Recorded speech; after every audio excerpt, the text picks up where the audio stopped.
រាត្រីនៅហុងកុងចាំពេញលើមេឃតារារាំងពីពោសធីព្រីអាកាំងក៏រងាញោមញ័រកាយនាសមន្តទឹងរល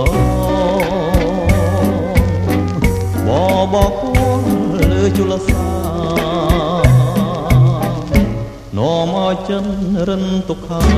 ស្រមៃនឹកដល់ភក្ត្រានឹងវាចាធ្លំសាធំអូងកងអើយខ្ញុំយ៉ាងហើយទាំងដីសៅមកតែខ្ញុំសូមផ្ញើបណ្ដាំនឹងនាងផងអាគុំលឿនទិញទៀនខ្ញុំឃ្លាទៅចិនគួចនឹងខ្សែស្ដាយ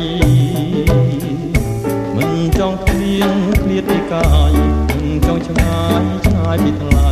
នឹកងាឡៃតែហងគង់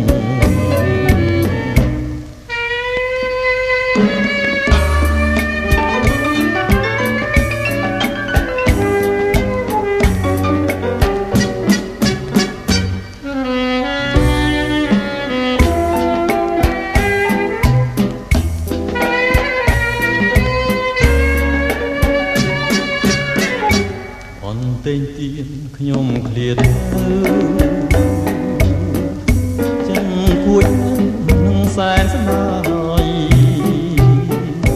មិនចង់ឃ្លៀងឃ្លាតពីកាយមិនចង់ឆ្ងាយពីថ្លៃនឹកងាឡៃតែហងកង